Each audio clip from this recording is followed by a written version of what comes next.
Long jump later, but up next, the women's 60-meter hurdles.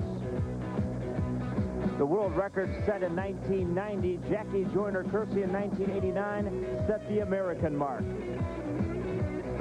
And judging from Jackie's performance earlier in the Mobil 1 Invitational, she is definitely in shape this year. She ran close to her American record in spite of the fact that they put the hurdles in the wrong place. The other hurdlers complained. Jackie just won as always. The finals moments away, but earlier today in the semifinals, Jackie Joyner-Kersee at the top of your screen in lane 1. Out quickly in lane 3 is Jackie Humphrey. In lane 5, Linda Tolbert. But there's Jackie Joyner-Kersee at the top of your screen, winning the semis. It was all business for Jackie Joyner-Kersee. I spoke with her earlier today. She has a bad head cold, was sniffling her way to the starting line. But once she got into the race, she found her rhythm early, and no one was able to stay with her.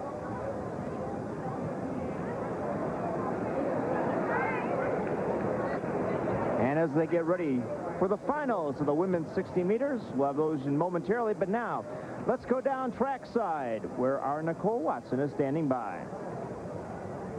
Thank you, Craig. Well, for a decade now, we've expected Jackie Joyner-Kersee to perform miraculous athletic feats every time she steps out onto the track. Well, JJK, as she's affectionately known here in the track circuit, is not a wind-up doll. In fact, for the past year, she's been tested physically, emotionally, and spiritually. Craig Sager has this report. What is it about Jackie Joyner-Kersee, the track and field equivalent to the Bionic Woman? For 8 years now, we have expected nothing less than perfection from this amazing individual. And on so many occasions, in so many different places, at so many different times, she has delivered. Gold medals in the long jump and heptathlon at the Olympics, and world championships, world records and American records with regularity.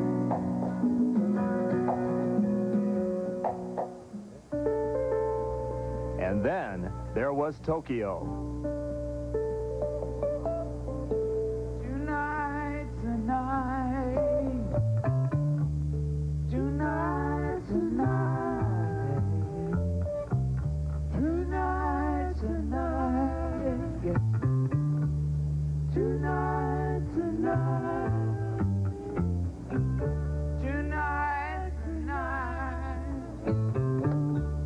tonight, tonight, tonight, tonight, tonight. I never thought I was immortal. I never thought that I was invisible. I never thought that I was unbeatable. I always felt that I give 100% and sometimes more in the things that I want to do. Pain, it does hurt me. I am not someone, if you stick a pin, and will not bleed, because I will bleed, and it does hurt. And no one likes to lose, and no one likes to fall, and no one likes to be hurt. But being an athlete, it comes with the territory. The roller coaster that I was going through with Jackie is that I was trying to keep that husband in the stands and let the coach do his job. And over the years, and you know, if this was the first year that Jackie and I was married, I don't think that I could handle that. It's just because, you know, Jackie and I have been married so long now, and I've been through so many battles with her, that helped at Tokyo, that I was able to control my emotions as her husband and concentrate as a coach until you know, the job was done.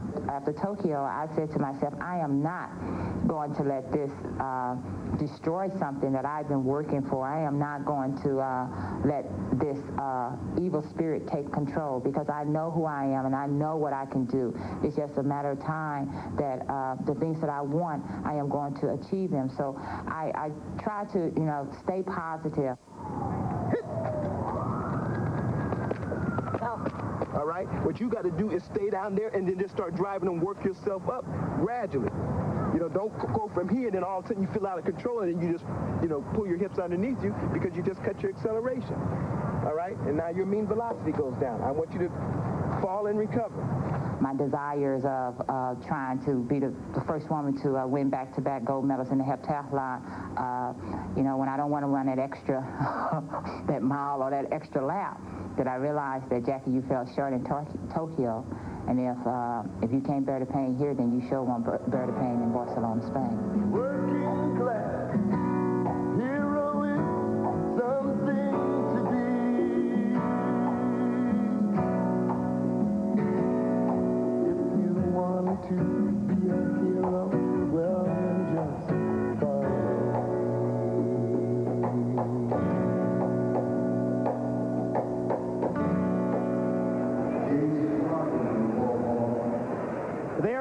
beginning to line up in the starting blocks as we get ready for the women's 60-meter hurdles.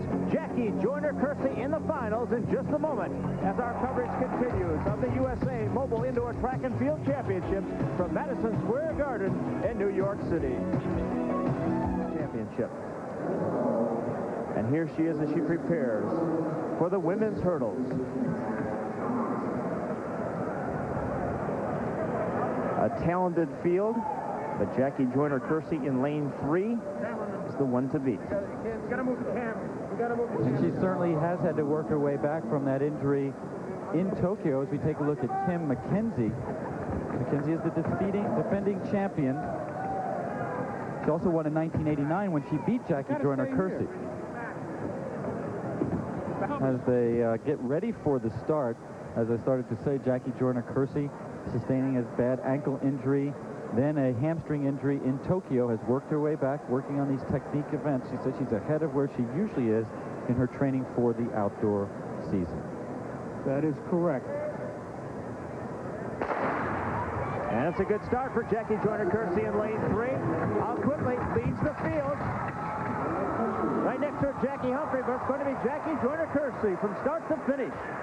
Not one of her most stylish-looking victories as she started to hit some hurdles and almost lose her balance there, but a controlled victory nonetheless. The key to hurdles, as she's laughing at herself here, is concentrating on your own line of hurdles, not pressing, not getting yourself in trouble from being too nervous. And as you said, Craig, an excellent start. That put the pressure on everybody else immediately. Look at the command she has. She's in the red top. She's doing well, but there she loses her balance, starts to lose control, regains it, and takes the win. There's Jackie Joyner-Kersee over on the right of the screen. On the left is Kim McKenzie. She seems fine over the first 3. Then it's the third hurdle. She has trouble, clips the 4th, and then it's a real struggle for her to get back into a running rhythm. Now, I think it helped her that it's 13 yards from the last hurdle to the finish line in the 60-meter hurdles. Had it been the shorter 55-meter hurdles, she might have had trouble readjusting.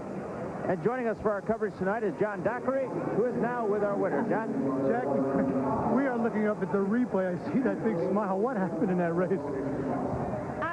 I got out very well, and I think I was just traveling so fast, and I couldn't keep up with my legs, and I lost my step. So a little trouble on that 4th hurdle. Yeah. But it's a learning experience, and I can take this outdoors, and something I have to work on. Did doubling today, doing the long jump earlier, affect the hurdles at all tonight? You think that had anything to do with it? No, because the one thing that I do realize is that I run very well in between the hurdles, but I have to learn to accelerate off the hurdle, keep my arms moving. And what happened tonight, I believe I stopped my arms, and it's a pretty close race. Hey, it's a victory. It may not have been a Moto Lisa, but it's a win. Congratulations. Thanks. Okay, Craig. Jackie Joyner-Kersee, too fast for the competition tonight, and as she said, too fast even for herself. Going too quick, had to catch up with her feet.